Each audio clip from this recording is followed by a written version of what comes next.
बेला कहाँ गई होगी, ये सवाल बार बार मेरे जहन में उभर रहा था। मुझे इसकी हिम्मत की दाद देनी पड़ती थी। वो बड़ी सख्त जान और आईनी असाब की मालिक साबित हुई थी। मैंने इसके पैर के अंगूठे का नाखून उखाड़ा था और भैरू ने उसे खूनखार भेड़िए की तरह भंभोड़ कर रख दिया था। इसकी हालत को देखते हुए मेरा ख्याल था कि वो कम से कम 15-20 रोज तक चलने फिरने के काबिल नहीं रहेगी, लेकिन इसने अपने आईनी असाब और कुव्वत इरादी के बलबूते पर जो कुछ किया था वो मेरे लिए हैरत अंगेज बल्कि नाकाबिल यकीन था। और फिर जिस तरह वो दौड़ती हुई पहाड़ियों में गायब हो गई थी, इसने तो मुझे और भी हैरान कर दिया था। हो सकता है वो अब भी इन पहाड़ियों में कहीं पड़ी हो या किसी महफूज जगह पर पहुंच चुकी हो, लेकिन बहरहाल आज रात मुझे किसी न किसी रद्द-ए-अमल की तवक्का थी। अगर वो किसी महफूज जगह पर पहुंच गई होगी तो या तो इस वक्त निढाल पड़ी होगी या भैरू के बंगले पर हमले की तैयारी कर रही होगी। चाय पीने के बाद हम कुछ देर तक बातें करते रहे और फिर काम में मसरूफ हो गए। ये बंगला न जाने कितने अरसे से बंद पड़ा था।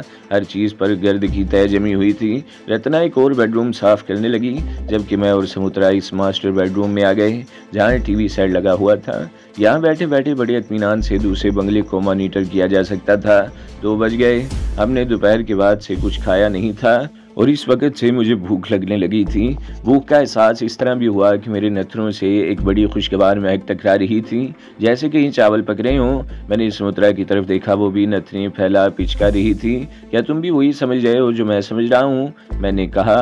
हाँ, कई चावल पक रहे हैं, समुद्रा ने जवाब दिया।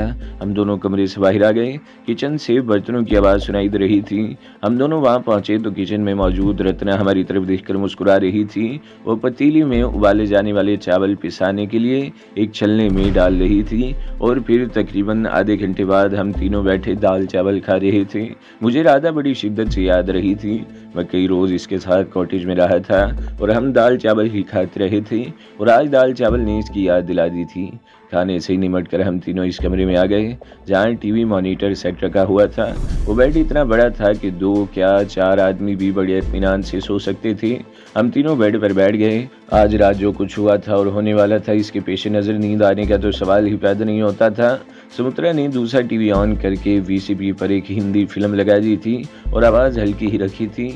फिल्म निहायत बेहुदा और वाहियात थी, जुमाइनी डायलॉग और जज्बात से भरी हुई हयात सोज मनाजिर। रत्ना मेरे दाएं तरफ बैठी हुई थी। जब भी कोई ऐसा मंजर आता वो मुझे चुटकियां काटने लगती।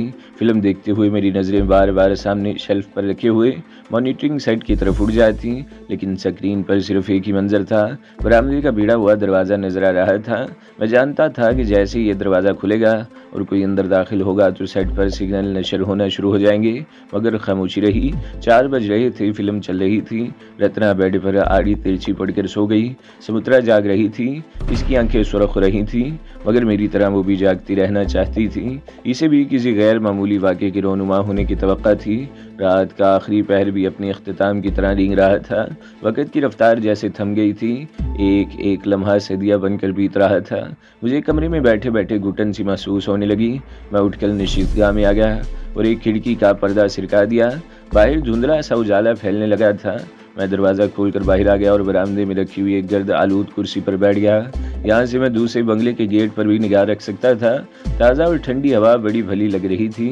कुछ देर तो मैं मौसम की खुशगवारियत से लुत्फ़अंदोज़ होता रहा। फिर मेरे असाब मुज़महल होने लगे। रात भर का जागा हुआ था। आंखों में शदीद जलन हो रही थी। आंखें खुली रखने की कोशिश के बावजूद नींद के झोंके थपकियां दे रहे थे। मेरे लिए वहाँ बैठे रहना नामुमकिन हो गया और मैं उठकर अंदर आ गया। फिल्म ख़त्म हो चुकी थी या वैसे ही टीवी बंद कर दिया गया था। समुद्रा भी रत्ना के करीब आड़ी तिरछी सो रही थी। बेड पर अगरचे बहुत जगह थी, मगर मैंने वहाँ लेटना मुनासिब नहीं समझा और दीवार के करीब पड़े हुए कोच पर लेट गया। मैंने आखिरी बार मॉनिटरिंग सेट की तरफ देखा और फिर मेरी आंखें बंद होती चली गईं। मेरी आंखें खुली तो इस वक्त 11 बज रहे थे। समुद्रा और रत्ना अब भी गहरी नींद सो रही थी। मेरी नींद पूरी नहीं हुई थी। दिमाग में सनसनाहट सी होने लगी, लेकिन मैंने इस वक्त उठ जाना ही मुनासिब समझा। सबसे पहले मेरी नज़र मॉनिटरिंग सेट की तरफ उठी, मगर वहाँ एक ही मंजर और खामोशी थी। मैं कोच से उठकर बाथरूम में घुस गया और कपड़े उतार कर शावर के नीचे खड़ा हो गया। ठंडे यख पानी ने जिस्म पर कपकपी सी तारी कर दी, लेकिन इसका ये फ़ायदा हुआ कि मेरी सारी सुस्ती और काहिली दूर हो गई। मैं बाथरूम से निकला तो वो दोनों अब भी सो रही थी। मैं किचन में आ गया और मतलूबा चीज़ें तलाश करके चाय बनाने लगा। मैं चाय लेकर बरामदे में कुर्सी पर बैठ गया। ये बंगला चूँकि पहाड़ी के दामन में था, इसलिए सड़क से किसी कदर बुलंदी पर था। यहाँ से सड़क भी साफ नजर आ रही थी। इक्का दुक्का गाड़ियां आती हुई दिखाई दे रही थी। मैं कुर्सी पर इस तरह बैठा था कि सड़क की तरफ से अगर मुझे कोई देख भी ले तो इसे मेरा चेहरा नजर ना आ सके। बैरू वाले बंगले का बरामदा भी वहां से साफ नजर आ रहा था। पोर्च में सफ़ेद टोयोटा खड़ी थी। किसी जीरो की मौजूदगी के आसार दिखाई नहीं दे रहे थे और मुझे इस बात पर हैरत थी कि बेला ने अभी तक कोई कार्रवाई क्यों नहीं की। कहीं ऐसा तो नहीं कि वो अब भी पहाड़ियों में कहीं बेहोश पड़ी हो। गुज़श्ता रात इसकी हालत वाकई नागुफ्ताबा थी। इसने शदीद ज़ख्मी हालत में इतनी ज़्यादा भाग दौड़ तो कर ली थी, मगर आखिर में इसकी हिम्मत जवाब दे गई हो और कहीं गिरकर बेहोश हो गई हो। यह भी मुमकिन था कि वो किसी तरह अपने किसी महफूज ठिकाने पर पहुंच गई हो और किसी और को नागराज के अंत के बारे में बता दिया हो, मगर भैरू के इस बंगले के बारे में कुछ न बताया हो। नागराज और इसका पूरा रैकेट ख़त्म हो चुका था। भैरू के बंगले में करोड़ों की दौलत थी और किसी को इसमें हिस्सादार बनाने की ज़रूरत नहीं थी। ये बात दिल को लगती थी। हो सकता है बेला ने यही सोचा हो और अब वो इस बंगले पर कब्जा करने के लिए किसी मुनासिब वक़्त का इंतज़ार कर रही हो। रात को अपनी हालत के पेश नज़र इसे मौका नहीं मिला आज दिन में या रात को कोई कार्रवाई करे। बहरहाल मैंने अपना सारा इंतज़ाम कर लिया था। मुझे भैरू की दौलत से कोई दिलचस्पी नहीं थी। मेरा मिशन पूरा हो चुका था। अब मुझे यहाँ से निकलना था। मिट्ठू राम और मधु गुज़श्ता रात ही जा चुके थे। मैंने सोचा था कि इन्हें कुछ रकम दूंगा, लेकिन किसी मुमकिन गड़बड़ के पेश नज़र रास्ते ही में रुखसत हो गए थे। जाहिर है जान ज़्यादा प्यारी थी। रत्ना को मैं अपने साथ ले जाना चाहता था। मेरा मंसूबा शुरू ही से ये था कि रत्ना के साथ मैं की पंजाब की तरफ निकल जाऊंगा और वहाँ किसी जगह से सरहद पार करके पाकिस्तान में दाखिल हो जाऊंगा। समुद्रा के बारे में मैं ज़्यादा परेशान नहीं था। वो शायद यही रहना पसंद करेगी। मैं बरामदे में कुर्सी पर बैठा यही सब कुछ सोच रहा था कि रत्ना दरवाजे में नमूदार हुई। मुझे देखकर वो दोबारा अंदर चली गई और मैं भी उठकर अंदर आ गया। वो पूरा दिन इसी तरह गुजर गया। मैं भी कमरे में मॉनिटरिंग सेट को देखता और कभी बरामदे में आकर बैठ जाता, मगर सूरत हाल में कोई तब्दीली नहीं आई। वो दूसरा दिन था। हमारा ये दिन भी मकान की सफाई सुथराई करते हुए गुजर गया। इस दौरान भी हम तीनों बारी बारी साथ वाले बंगले पर निगाह रखे हुए थे, मगर सूरत हाल जूं की तूं थी। रात खाने के बाद भी हम देर तक बेला ही के बारे में बातें करते रहे। रत्ना का ख्याल था कि नागराज की मौत के बाद वो डर गई थी और अब शायद कभी इधर का रुख न करे, लेकिन मेरा ख्याल मुख्तलिफ था। बेला को मैं बहुत अच्छी तरह समझ चुका था। मैंने कहा वो आसानी से शिकस्त मानने वाली नहीं है। नागराज तो खतरनाक था ही, बेला इससे भी ज़्यादा खतरनाक है। समुद्रा, मैं इसकी तरफ घूम गया। तुमने तो खुद देखा था वो नागराज से किस तरह बात कर रही थी, जैसे कोई इसका बहुत ही अदना गुलाम हो। और बेला ने कहा था कि यह सारा मंसूबा तो इसी का है। नागराज तो महज शो पीस के तौर पर आगे बढ़ाया गया है। हाँ, बेला को ये कहते हुए तो मैंने भी सुना था, समुद्रा ने कहा, और मैं पूरे यकीन से कह सकता हूँ कि इस मंसूबे की तकमील के बाद नागराज को भी कत्ल कर दिया जाता। बेला ने जिस तरह नागराज जैसे शख्स को काबू में किया हुआ था, इससे अंदाज़ा लगाया जा सकता था कि वो किस कदर ख़तरनाक है। वो आसानी से शिकस्त नहीं मान सकती।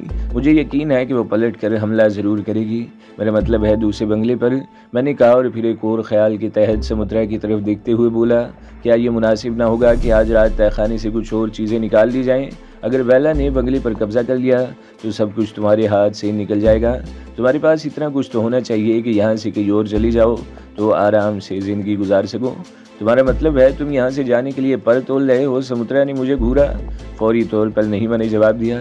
चंद रोज़ सूरत हाल का जायज़ा लूँगा और तुम्हारा कोई मुनासिब बंदोबस्त करके ही जाऊँगा, ताकि बाद में तुम्हें कोई परेशानी ना हो और तुम आराम से ज़िंदगी गुजार सको। इसलिए मैं सोच रहा हूँ कि आज रात वहाँ से कुछ और चीज़ें निकाल ली जाएं और फिर इस रात 1 बजे के करीब हम तीनों बैरू वाले बंगले के तहखाने में मौजूद थे।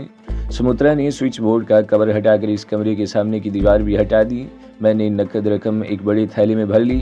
समुद्रा और रत्ना अपने लिए जेवरात छानने लगी। एक से बढ़कर कीमती जेवरात थे और शायद इनके लिए इंतखाब मुश्किल हो रहा था। बहरहाल उन्होंने भी एक थैले में अच्छे खासे जेवरात भर लिए।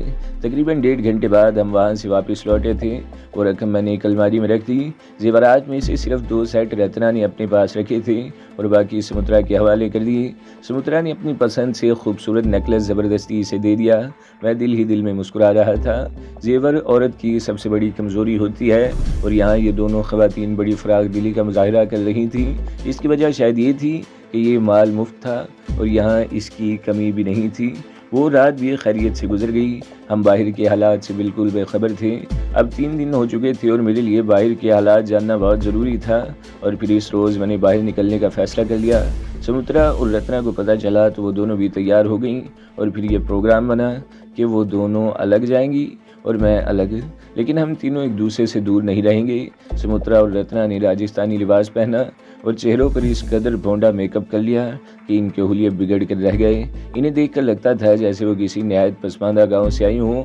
मैंने अपने लिए एक हिंदू साधु का गेटअप पसंद किया था। वैसे भी अब मुझे पहचानने वाला कोई नहीं रहा था, सिर्फ एक बेला थी और जाहिर है वो मेरी तलाश में सड़कों पर नहीं फिर रही होगी। साधु के गेटअप में तो मेरा हुलिया और भी बिगड़ गया था। शाम का अंधेरा फैलने के थोड़ी देर बाद हम बंगले से निकल गए। हम तीनों के पास पिस्तौल मौजूद थे जो लिबास में छुपा रखे थे। बंगले की चाबियां सुमित्रा ने अपने पल्लू से बांध ली थी।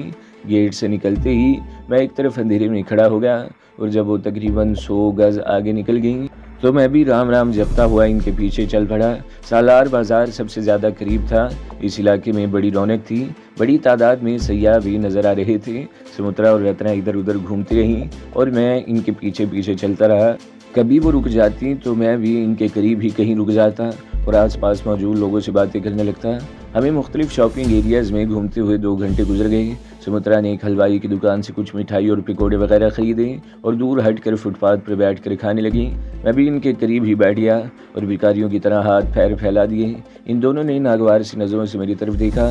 सुमित्रा ने 2 जलेबियाँ और 3 पकौड़े मेरे हाथ पर रख दिए और मैं इसे दुआएं देता हुआ करीब ही बैठ गया। कोई ज़्यादा गड़बड़ नहीं है, सुमित्रा ने सरगोशियाना लहजे में इस तरह कहा जैसे वो रत्ना से कुछ कह रही हो। लोगों को नागराज और इसके साथियों के कत्ल का पता चल गया है। लोग इस राक्षस से निजात पाने पर बहुत खुश हैं, इसलिए शहर में रौनक भी नजर आ रही है और राणा शमशेर सिंह को अब बेला की तलाश है। मैंने मुंह चलाते हुए अपनी मालूमात से आगाह किया। मेरा ख्याल है अब हमें वापस चलना चाहिए, शहर में घूमना बेकार है।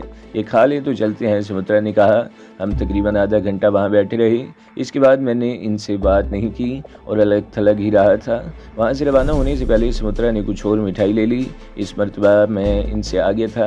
बाजार के अगले मोड़ पर इक्का दुक्का लोग ही थे। मैं मोड़ घूमा ही था कि कब से रत्ना की चीख सुनकर चौंक गया और तेजी से पीछे मुड़ा। वो 2 हट्टे कट्टे गुंडे थे जो रत्ना को पकड़कर जबरदस्ती करीब खड़ी हुई जीप में बिठाने की कोशिश कर रहे थे। रत्ना चीखते हुए मुजाहमत कर रही थी और सुमित्रा भी इसे गुंडों की गिरफ्त से छुड़ाने की कोशिश में थी। मुझे समझने में देर नहीं लगी कि गुंडे हलवाई की दुकान से ही इनके पीछे लगे थे। यूं तो सुमित्रा भी हसीन होने में शुबा नहीं था, मगर रत्ना की बात ही कुछ और थी। लंबा कद, गुदाज जिस्म और मोटी मोटी स्याह आंखें। राजस्थानी लिबास में तो इसका सीना कुछ और भी तन गया था और वह वाकई दिलों पर क़यामत ढा रही थी। मैं ये भी समझ गया कि वो गुंडे महज इसके हसीन होने की वजह से इसे उठा ले जाने के चक्कर में थे। अगर कोई और बात होती तो वो सुमित्रा को भी गिरफ्त में लेने की कोशिश करते और इन्हें अगवा करने का कोई और तरीका इख्तियार करती ताकि इस तरह हंगामा न होता। वो दोनों चीख रही थी और लोग दूर खड़े तमाशा देख रहे थे। कोई आगे आने की हिम्मत नहीं कर रहा था। मैं पलट कर फौरन ही इस तरफ दौड़ा और जाते ही एक गुंडे से लिपट गया। इस गुंडे को पीछे से गिरफ्त में लिया था। इसने मेरे पेट में कोहनी मारी, मगर मेरी गिरफ्त इतनी कमज़ोर तो नहीं थी कि वो आसानी से छूट जाता। मैं चीख चीख कर लोगों को भी गैरत दिला रहा था कि अगर इनके घर की किसी औरत को इस तरह उठाने की कोशिश की जाए तो क्या इस वक्त भी वो खामोश खड़े तमाशा देखते रहेंगे। मेरी ये चीखों पुकार नतीजा खैर साबित हुई और 5-6 आदमी आगे आ गए। एक गुंडे ने चाकू निकाल लिया, मगर मैंने इसे हाथ हिलाने का मौका भी नहीं दिया और इसका बाजू पकड़कर पीछे की तरफ मोड़ता गया। चाकू इसके हाथ से गिर गया और अब 10-12 आदमियों ने इन गुंडों को घेर लिया था और इनकी पिटाई कर रहे थे। मैंने सुमित्रा और रत्ना को इशारा किया। वो दोनों वहाँ से खिसक गईं और मैं भी गुंडों की पिटाई में लोगों के साथ शामिल हो गया। 2 पुलिस वाले भी शोर सुनकर वहाँ पहुँच गए। इन्हें पूरी बात बताई गई और गुंडों को इनकी तहवील में दे दिया गया। वो लोंडियाँ कहाँ है? एक पुलिस वाला इधर उधर देखने लगा। शरीफ नारियाँ थीं, अपनी इज्जत बचाकर इधर को चली गई हैं हवालदार। मैंने मुखालिफ सिमत की एक गली की तरफ इशारा किया। कोई बात नहीं, तुम हमारे साथ चलो साधु महाराज, एक पुलिस वाले ने कहा। इनके खिलाफ रपट लिखवाने के लिए किसी की ज़रूरत तो है। हमको इन दंगा फसाद से अलग रखियो महाराज, मैंने हाथ जोड़ दिए। हम साधु संत लोग इन झगड़ों में न पड़ते। उन्होंने औरतन को न छेड़ा होता तो हम यहाँ कभी भी न रुकते, अपनी राह चलते रहते। हाँ स्वामी जी को भी साल ले जाइए हवालदार जी, एक आदमी ने कहा। दूसरे लोगों ने भी इनकी तायद की, लेकिन बहरहाल इस आदमी को भी साल ले लिया गया जिसने मुझे साल ले जाने को कहा था। मैं पहली बार थाने में आया था, यहाँ एक से एक घाक पुलिस वाला था। मुझे अंदेशा था कि ऊट पटांग किस्म के सवालात न शुरू कर दिए जाएं या किसी को मुझ पर कोई शुबा न हो जाए। तकरीबन 1.5 घंटे बाद इन गुंडों के खिलाफ रिपोर्ट लिखी गई। मुझसे नाम पता पूछा गया तो मैंने बड़ी इत्मीनान से एक आश्रम का पता लिखवा दिया और फिर थाने के गेट से निकलते हुए मैंने इत्मीनान का सांस लिया। मैं ये भी सोच रहा था कि सुमित्रा और रत्ना घर पहुंच गई होंगी और मुझे देर हो जाने पर परेशान होंगी, लेकिन थाने से निकलकर दूसरी गली का मोड़ घूमा तो 2 ह्योले अचानक ही तरीके से निकलकर मेरे सामने आ गए और मैं उछल पड़ा। वो सुमित्रा और रत्ना थी। तुम? मारे हैरत के मेरे मुंह से बात भी ठीक से नहीं निकल रही थी। तुम्हें छोड़कर हम कैसे जा सकती थी? रत्ना ने मुस्कुराते हुए कहा। अब जल्दी से यहाँ से निकलो, अगर कोई पुलिस वाला इस तरफ आ गया तो गड़बड़ हो जाएगी। मैंने कहा। हम तेजी से गली में चलते रहे। 2-3 गलियां घूमकर हम सड़क पर निकल आए और फिर आधे घंटे बाद हम अपने ठिकाने पर पहुंच गए। कमबख्त ने ऐसी चुटकी काटी थी कि बोटी नुच गई थी। रत्ना कहते हुए अपने बाएं बाजू को देखने लगी। इसके बाजू पर नील पड़ गया था। इसने घाघरा और बगैर आस्तीन की चोली पहन रखी थी। न सिर्फ बाजू बल्कि कमर भी बरहना थी। कपड़ा सिर्फ चोली के अगले हिस्से पर था। कमर पर सिर्फ आधा इंच चौड़े 2 फीते थे। घर पहुंचकर भी इन दोनों में से किसी ने लिबास नहीं बदला, अलबत्ता चुन्नियां भी उतार कर फेंक दी। मैं कभी एक की तरफ देखता और कभी दूसरी की तरफ। बाज़ औक़ात तो मेरे दिल की धड़कन इस कदर तेज़ हो जाती कि मुझे सांस लेना दुश्वार हो जाता। इस वक्त 11 बज रहे थे। सुमित्रा मेरे पास बैठी रही और रत्ना किचन में घुस गई। सुमित्रा ने जो मिठाई खरीदी थी वो गुंडों से हाथापाई के दौरान भी महफूज रही थी, जिसे अब सुमित्रा ने एक प्लेट में रख लिया था। 12 बजे के करीब हमने खाना खाया और फिर बरामदे में कुर्सियों पर बैठ गए। ताज़ा हवा अच्छी लग रही थी। हम शहर के हालात पर ही तबसरा करते रहे। नागराज की मौत के बाद लोगों ने वाकई सुख का सांस लिया था। लोग तो यही समझते रहे थे कि वो गुंडा और बदमाश है जिसने शहर वालों का जीवन दो भर कर रखा है और इसकी मौत पर उन्होंने सुख का सांस लिया था। लेकिन अंदर की कहानी इन्हें मालूम नहीं थी। इन्हें क्या मालूम कि नागराज की मौत से इनकी सरकार को कितना नाकाबिले तलाफी नुकसान पहुंचा है। सरकार के कैसे कैसे मंसूबे खाक में मिल गए हैं। बेला की गुमशुदगी हमारे लिए हैरत अंगेज थी और मुझे ये अंदाज़ा लगाने में दुश्वारी पेश नहीं आई कि वो ज़ख्मी थी ही। इस रात भाग दौड़ की वजह से इसकी तबीयत ज़्यादा ख़राब हो गई थी और वो कहीं दबक कर बैठी हुई है। हम तकरीबन 1 घंटे तक बरामदे में रहे और फिर अंदर आ गए। सुमित्रा ने दरवाज़ा लॉक कर दिया और हम मास्टर बेडरूम में आ गए। कमरे में आते ही सुमित्रा ने वीडियो फिल्म लगा दी, जिससे मुझे अंदाज़ा हुआ कि इन दोनों का सोने का कोई इरादा नहीं है। फिल्म में वही बेहूदगी और बेहयाई के मनाजिर थे। बाज़ मनाजिर देखकर सुमित्रा और रत्ना एक दूसरे को चुटकियाँ काटने लगती। इंडियन फिल्मों में कोई कहानी नहीं होती, माज बेहयाई की वजह से ही ये फिल्में चलती हैं। 2 बजे के करीब बिप बिप की आवाज़ सुनकर हम तीनों उछल पड़े और तीनों ने बैक वक्त घूम कर मॉनिटरिंग सेट की तरफ देखा। पैनल पर एक सुरख बत्ती स्पार्क कर रही थी। सुमित्रा छलांग लगाकर पैनल के करीब पहुंच गई और एक बटन दबाकर लीवर को आहिस्ता आहिस्ता हरकत देने लगी। मैं मॉनिटरिंग सेट की तरफ देखने लगा। बहरू के बंगले के बरामदे के दरवाजे का मंजर नज़र आ रहा था। दरवाज़ा आहिस्ता आहिस्ता खुला और स्क्रीन पर जो चेहरा दिखाई दिया वो मेरे लिए हैरत अंगेज़ था। वो अमृत ठाकरे था और इसके बाद जो चेहरा स्क्रीन पर नज़र आया उसने तो मुझे उछलने पर मजबूर कर दिया। वो मधु थी। सुमित्रा लीवर को हरकत देकर कैमरे को फोकस करती रही और स्क्रीन पर इन चेहरों को देखकर मेरे दिल की धड़कन तेज़ होती गई। मधु को अमृत ठाकरे के साथ देखकर मेरे जिस्म पर चींटियाँ सिरंगने लगीं। दिमाग में धमाके से हो रहे थे। अब ये बात मेरी समझ में आ गई थी कि उस रात नागराज को ठिकाने लगाने के बाद वापस आते हुए वो दोनों रास्ते में क्यों उतर गए थे। खंडर के तहखाने में मिट्ठू राम और मधु कुछ देर के लिए एक दूसरे के करीब रहे थे। हो सकता है इस दौरान मौका पाकर मधु ने मिट्ठू राम को बहरू के खजाने के बारे में बता दिया हो। बहरू अब जहन्नम में पहुंच चुका था। इस खजाने का कोई वारिस नहीं था। वो इसका हो सकता था जो इस पर कब्जा कर ले। मिट्ठू राम ये भी जानता था कि नागराज और अमृत ठाकरे के अलावा और भी बहुत से लोग वो दौलत हासिल करना चाहते हैं। मधु से बहरू के कत्ल का सुनने के बाद हो सकता है मिट्ठू के जहन में भी कोई ऐसा ख्याल आया हो और मधु को साथ लेकर रास्ते में उतर गया हो कि रात किसी महफूज जगह पर गुजारने के बाद सुबह सवेरे ही शहर से निकल जाएंगी। मिट्ठू राम को अमृत ठाकरे के बारे में कुछ मालूमात हासिल होंगी। इसने ठाकरे से रब्ता किया। 2-3 दिन मनसूबाबंदी में लगी और आखिरकार वो अमृत ठाकरे को लेकर यहाँ पहुँच गया। इनकी रहनुमाई मधु ने की होगी। मैं स्क्रीन पर इन लोगों की सूरतें देख रहा था जो बरामदे वाले दरवाजे से अंदर दाखिल हुए थे। ठाकरे, मधु और 2 आदमी और थे, मगर इनमें मिट्ठू नहीं था। ठाकरे और इसके साथियों के पास ऑटोमेटिक राइफलें थीं, मगर मधु खाली हाथ थी। इन लोगों की नकलो हरकत के साथ सुमित्रा पैनल के लीवर को भी हरकत देती रही। वो लोग चारों तरफ फैल गए थे। सुमित्रा लीवर को कभी एक तरफ घुमाती, कभी दूसरी तरफ। स्क्रीन पर हाल कमरे के मुख्तलिफ मनाजिर उभर रहे थे और आखिरकार इस राहदरी का मंजर हमारे सामने आ गया जिसमें पंडित भैरू वाला कमरा था। इसके सामने वाली लाइन में 2 कमरे और थे। इस लीवर का ताल्लुक इस इलेक्ट्रॉनिक टीवी कैमरे से था जो हाल में किसी जगह लगा हुआ था और समुद्रा इस लीवर के जरिए इसके जाविये तब्दील कर रही थी। अब रहदरी का मंजर दिखाई दे रहा था जहां अमृत ठाकरे मधु के साथ खड़ा था। ठाकरे के दूसरे साथी सामने वाले कमरों में घुस गए थे। चंद सेकंड्स बाद वो भी सामने आ गए। ठाकरे ने इन्हें इशारा किया। एक तो राइफल ताने वहीं खड़ा रहा और दूसरा हॉल की तरफ चला गया। तो दोस्तों, अगली किस्तें सुनने के लिए हमारे चैनल को ज़रूर सब्सक्राइब करें, वीडियो को लाइक करें और बेल के आइकन पर भी क्लिक कर दें ताकि हर जो आने वाली वीडियोज़ हैं वो आपको सबसे पहले मिलती रहें।